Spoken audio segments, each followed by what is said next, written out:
जय हिंद बच्चों। चलिए आज हम लोग ये व्याकरण में वर्णमाला जो चैप्टर है, ये वर्णमाला का तीसरा लेक्चर लेके आए हैं। इसमें 2 लेक्चर कंप्लीट कर चुके हैं। तो ये 10th और 12 दोनों के लिए है। 10th में आप पढ़ रहे हो या 12th में पढ़ रहे हो, जो भी विद्यार्थी बिहार बोर्ड 2026 के लिए तैयारी कर रहे हैं, उसके लिए बहुत इंपॉर्टेंट सब ऑब्जेक्टिव्स ये है ना, जो एग्जाम में डायरेक्ट पूछ सकता है। इसलिए ध्यान से इस वीडियो को देखिए। शुरू कर देते हैं आज के पहला क्वेश्चन से। आज का पहला क्वेश्चन है, निम्नलिखित चिन्हों में एकारा उद्धरण चिन्ह कौन है? एकारा उद्धरण चिन्ह, उद्धरण चिन्ह अगर पढ़े होंगे विराम चिन्ह चैप्टर के अंतर्गत, तो उसमें उद्धरण चिन्ह 2 प्रकार के बताए गए होंगे। उद्धरण चिन्ह कितने प्रकार के? 2 प्रकार के। एक होते हैं एकारा, एक होते हैं दोहरा। एकारा उद्धरण चिन्ह जो होता है वो 6-9 टाइप का होता है, 66-99 होता है। दोहरा उद्धरण चिन्ह ये कुछ इस टाइप का होता है, ये वाला एकारा उद्धरण चिन्ह और ये वाला दोहरा उद्धरण चिन्ह इसी टाइप का होता है, ना कि 6-9 होता है ना। इसी तरह से ये पहचानने का तरीका हो गया। इसमें हो जाएगा ऑप्शन नंबर क्या हो जाएगा? ए हो जाएगा। ऑप्शन नंबर 1 क्या कर रहा है? एकारा उद्धरण चिन्ह हो गया आपका, ठीक। और दोहरा उद्धरण चिन्ह अगर पूछे तो हो जाएगा 66 और 99। ये तो विस्मयादि बोधक, ये पूर्ण विराम हो गया। ये देखिए दोहरा उद्धरण चिन्ह कुछ इस टाइप का होता है। अगला क्वेश्चन का हो जाता है, ला कौन व्यंजन है? ला कौन व्यंजन है? पहला है ऑप्शन ऊष्म व्यंजन। ऊष्म व्यंजन आपको याद होना चाहिए कि इसमें आ जाता है स, श, स, ये चारों ऊष्म व्यंजन आते हैं। स्पर्श व्यंजन आपका क से लेकर के म तक स्पर्श व्यंजन के अंतर्गत आते हैं। अंतस्थ व्यंजन देखिएगा तो अंतस्थ व्यंजन य, र, ल, व, ये चारों अंतस्थ व्यंजन। क्वेश्चन भी क्या कहा गया है? यही वाला ल कौन व्यंजन है। तो ल देख लीजिए यहाँ पे मैच कर रहा है किसके अंतर्गत? अंतस्थ व्यंजन। इसका मतलब आंसर क्या हो जाएगा आपका? अंतस्थ व्यंजन हो जाएगा। आंसर क्या हो जाएगा? अंतस्थ व्यंजन। बोलिए किसी को दिक्कत नहीं। अगला क्वेश्चन पे बढ़ जाए। अगला क्वेश्चन बोल रहा है अच्छा त्र ज्ञान है ना, ज्ञान एक्चुअली में ज्ञा होता है। कौन व्यंजन है? स्पर्श व्यंजन अभी तुरंत बताए क से म तक होता है, ये तो नहीं होगा। अंतस्थ व्यंजन य, र, ल, व होता है, ये तो नहीं होगा। उस व्यंजन भी अभी बताए तालु वाला स, मोटा वाला स, दंत वाला स और ह, ये होता है। इसमें तो ये नहीं आ रहा है। इसका मतलब ये हो जाएगा कौन सा व्यंजन? संयुक्त व्यंजन हो जाएगा। कौन सा व्यंजन? संयुक्त व्यंजन। किसे कहते हैं? ऐसा व्यंजन जो 2 व्यंजनों से मिलकर बना होता है, उसी को संयुक्त व्यंजन कहते हैं। अक्षर देखिएगा, ये आपका जो है ना, ये क और स से मिलकर के बना है ना। और त्र देखिएगा, त्र और र से मिलकर के बना हुआ है। इस ज्ञ के बारे में देखिएगा तो ये जो है ना ज और य से मिलकर के बना है ज्ञ, है ना। इस प्रकार से ये 2 वर्णों से मिलकर के बना हुआ व्यंजन है, इसलिए इसको हम लोग क्या बोलते हैं? संयुक्त व्यंजन बोलते हैं। किसी को डाउट?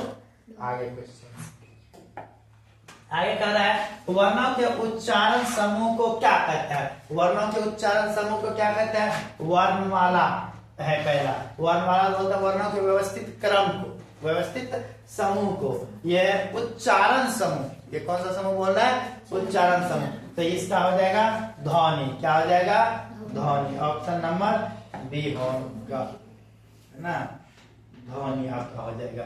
वर्णमाला किसको बोलते हैं? तो वर्णों के व्यवस्थित क्रम को, एक समूह को बोलते हैं। यहाँ पे समूह जो है ना, वर्णों के उच्चारण वाला समूह बोला है। क्या बोला है? उच्चारण, है ना। तो उच्चारण समूह को क्या कहते हैं? ध्वनि या वर्णमाला भी हो सकता है इसका आंसर, है ना। वर्णमाला भी होना चाहिए इसका आंसर, ठीक। आगे बढ़ते हैं। अगला क्वेश्चन क्या रहा है, निम्नलिखित विराम चिन्हों में विस्मयादि बोधक चिन्ह कौन सा है। विराम चिन्हों में जो है ना विस्मयादि बोधक चिन्ह बताना है। कौन सा चिन्ह बताना है, विस्मयादि बोधक। देखिए विस्मयादि बोधक चिन्ह कौन सा है, इसमें से पहचान करना है। ये देखिएगा तो ये पहला ऑप्शन ही आपका क्या है, विस्मयादि बोधक। इस तरह के चिन्ह को हम लोग क्या बोलते हैं, विस्मयादि बोधक। ऊपर से क्या रहता है, खिंचा हुआ, नीचा एक बिंदा रहता है, इस तरह से है ना, ऐसे करके है ना। नीचे क्या रहेगा, बिंदा, उसको क्या बोलते हैं, विस्मयादि बोधक चिन्ह बोलते हैं। आगे त्र क्या है, त्र अभी पढ़े होंगे कुछ समय पहले, अच्छा त्र और ज्य संयुक्त व्यंजन पढ़े थे। तो देख लीजिए इसमें से क्या होगा, स्पर्श तो होगा नहीं आपका, है ना। क्या हो जाएगा आंसर, संयुक्त हो जाएगा। आंसर क्या हो जाएगा, संयुक्त व्यंजन आपका। ये होगा संयुक्त व्यंजन। कोई दिक्कत। अगला क्वेश्चन, अगला बोल रहा है निम्नलिखित चिन्हों में प्रश्नवाचक चिन्ह कौन सा है। प्रश्नवाचक चिन्ह कहने का मतलब है प्रश्न करने वाला, ऐसा चिन्ह जिसको लगने से ये पता चले कि प्रश्न कर रहा है ना। तो वो चिन्ह कौन सा है, तो इसमें आप पढ़े होंगे चिन्हों के बारे में। 22 चिन्ह होते हैं ना, कुल चिन्ह कितना होता है, श्री कामता प्रसाद के अनुसार जो है ना विराम चिन्हों की संख्या 22 होती है। तो आपका इसी में प्रश्नवाचक चिन्ह ये हो गया। कोई दिक्कत। अगला क्वेश्चन, एक ध्वनि जब दो व्यंजनों से संयुक्त हो जाए, एक ध्वनि जब दो व्यंजनों से क्या हो जाए, संयुक्त हो जाए, तो यह कहलाती है युग्मक ध्वनि, संयुक्त ध्वनि, संस्पृक्त ध्वनि, इनमें से कोई नहीं। तो ये हो जाएगा आपका एक ध्वनि जब दो व्यंजनों से क्या हो जाते हैं, संयुक्त हो जाते हैं। तो संयुक्त हुए तो संयुक्त ध्वनि हो जाएंगे। क्या हो जाएंगे रे, संयुक्त ध्वनि हो जाएंगे। कोई दिक्कत। उच्चारण में वायु प्रक्षेप की दृष्टि से व्यंजन के कितने प्रकार है या कितने भेद है। वायु प्रक्षेप है ना, यानी हम लोगों के गले के अंदर से वायु जो निकलता है उसके आधार पे देखिएगा ये 2 प्रकार के होते हैं। आप लोग बाल व्याकरण में भी पढ़े होंगे, अल्पप्राण और महाप्राण। अल्पप्राण और महाप्राण 2 प्रकार के होते हैं ना। तो ये हो गए 2। अगला क्वेश्चन बोला है हिंदी में उद्धरण चिन्ह के कितने रूप है। उद्धरण चिन्ह ये तो शुरू में भी आया। उद्धरण चिन्ह के कितने रूप है ना। उद्धरण चिन्ह बोले थे 2 होता है, एक एकारा उद्धरण चिन्ह और दूसरा दोहरा उद्धरण चिन्ह है ना। तो वही बोला कि कितने रूप खाली है, तो रूप 2 ठो है। क्या ठो रूप है, 2 ठो रूप है। कोई दिक्कत नहीं ना। अगला क्वेश्चन क्या बोल रहा है, शब्द बोलते समय अर्थ या उच्चारण की किसी अक्षर पर विशेष बल देते हैं, तब इस क्रिया को कहते हैं या क्या कहते हैं। तब इस क्रिया को क्या कहते हैं, है ना। यानी क्या रहा है, कोई शब्द है, उस शब्द का हम लोग जब उच्चारण करते हैं, क्या करते हैं, उच्चारण करते हैं बोलते समय, है ना। शब्द बोलते समय अर्थ या उच्चारण के किसी अक्षर पर, कोई एक अक्षर पर अगर विशेष बल देंगे तो क्या होगा, बलाघात कहलाता है। क्या कहलाता है, बलाघात। संगम नहीं होगा, बलाघात हो जाएगा। क्या हो जाएगा, बलाघात हो जाएगा आपका, है ना। अगला क्वेश्चन, निम्न में कौन ऊष्म व्यंजन है। निम्न में कौन ऊष्म व्यंजन है। ऊष्म व्यंजन हम लोग शुरू में चर्चा कर चुके हैं। ऊष्म व्यंजन में आता है तालु वाला स, ये मूर्धा वाला स, और ये दंत वाला स, और एक है ह। ये चारों आपका ऊष्म व्यंजन है। ये चारों क्या है आपका ऊष्म व्यंजन। तो देख लीजिए कौन सा मैच कर रहा है, ऑप्शन नंबर ए में मैच कर रहा है। ऑप्शन नंबर ए हो गया सही आंसर। कोई दिक्कत? अगला क्वेश्चन, निम्न में कौन महाप्राण है? निम्न में कौन महाप्राण है? महाप्राण सुने होंगे, प्राण तत्व कहलाते हैं अल्प प्राण और महाप्राण। अल्प प्राण बोलते हैं प्रत्येक वर्ग के पहला और दूसरा वर्ण को अल्प प्राण कहते हैं। अब पहला और दूसरा छोड़ करके तीसरा, चौथा और पांचवा को हम लोग महाप्राण कहते हैं। क्या कहते हैं? महाप्राण। जैसे हम लोग क, ख, ग, घ, ये जो पांचों वर्ण है, इसमें ये हो गया पहला वर्ण, और ये हो गया दूसरा, ये हो गया तीसरा, ये हो गया चौथा, ये हो गया पांचवा। इसी प्रकार क के बाद च आता है ना, च, तो च, छ, ज, झ, य, ये हो गया। तो इस प्रकार ये पांचों वर्ण होगा, क, च, फिर ट का आएगा, तो का आएगा, प का आएगा, ठीक ना। ये हो गया दूसरा, ये हो गया आपका तीसरा, और ये चौथा, ये पांचवा पूरा का। तो महाप्राण कहते किसको है? तो कहते हैं तीसरा, चौथा और पांचवा को। तीसरा, चौथा और पांचवा को क्या बोलते हैं? महाप्राण। तो तीसरा, चौथा, पांचवा में कौन आ जाता है?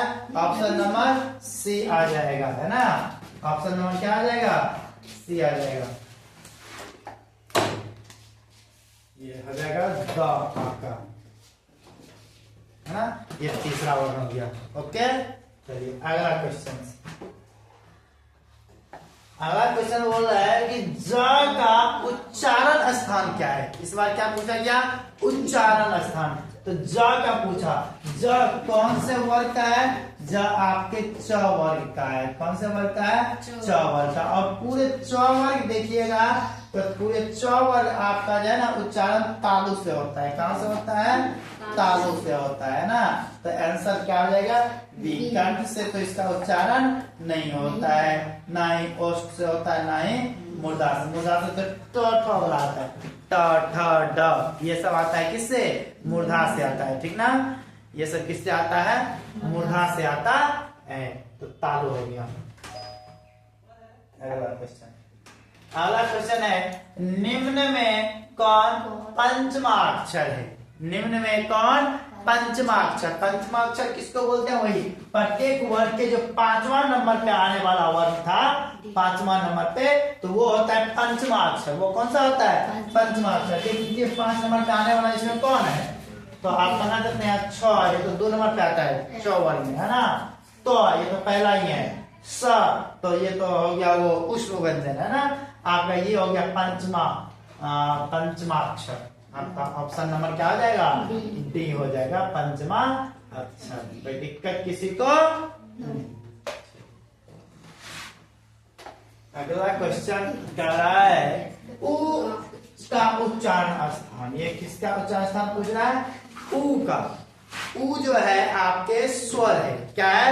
स्वर। और प्रत्येक स्वर का उच्चारण कंठों से होता है, यहां से, कंठ से। कहां से होता है? कंठ से होता है। तो बताइए, तो आंसर क्या हो जाएगा इसका? ऑप्शन नंबर ए हो जाएगा। सभी स्वर का आ, ए, ओ, है ना, ये सारे कंठ से आवाज निकलते हैं।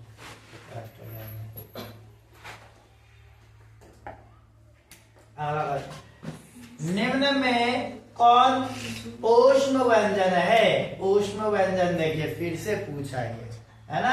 ये बराबर एग्जाम में पूछा जाता है आपका 10th और 12th दोनों में, है ना। 10th और 12th दोनों में ऊष्म व्यंजन कौन सा है? तो ऊष्म व्यंजन की संख्या कितना बताए थे? 4। कौन सा बताए थे?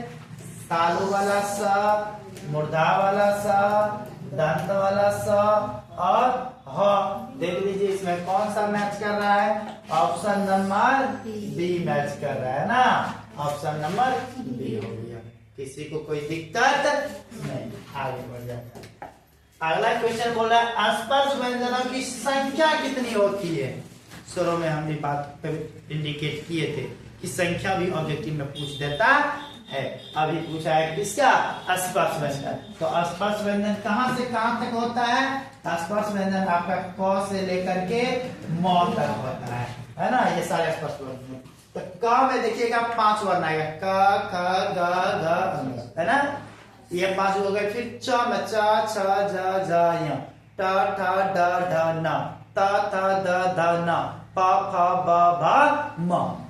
ये हो गए 25। कितने हो गए 25। यहाँ से यहाँ माँ तक में कितने मिलेंगे 25। देख लीजिए ऑप्शन क्या नंबर हो जाएगा इसका, ऑप्शन नंबर बी हो जाएगा सही आंसर।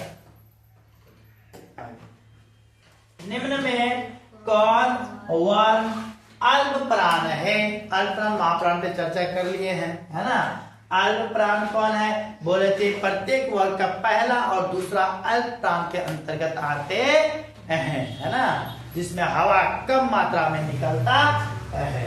तो अल्प प्राण कौन सा हो जाएगा इसमें। तो देख लीजिए सबसे भिन्न कौन दिख रहा है, ख दिख रहा है आपका। ये दूसरा नंबर का है, क ख 2 नंबर पे आ जाता है। जबकि ये देखिएगा तो 5वां नंबर पे आने वाला है, ये 4 नंबर पे आने वाला है, ये भी 4 नंबर का आने वाला है। तो दूसरा नंबर पे आने वाला कौन है, ख है ना। तो ऑप्शन नंबर क्या हो जाएगा, सी हो जाएगा आपका। कोई दिक्कत। अगला क्वेश्चन ये, हाँ अच्छा, किन वर्णों के मेल से बना है। शुरू में बात बताए थे, है ना, जिसमें हम संयुक्त व्यंजन के बारे में चर्चा किए थे। उस समय इसके बारे में बोले थे कि अच्छा क और पेट्रीना वाला स्वर, है ना, आधा क होगा, आधा क और ये स। ऑप्शन नंबर इसका क्या हो जाएगा, ए हो जाएगा। कहिएगा ऑप्शन नंबर बी क्यों नहीं हुआ।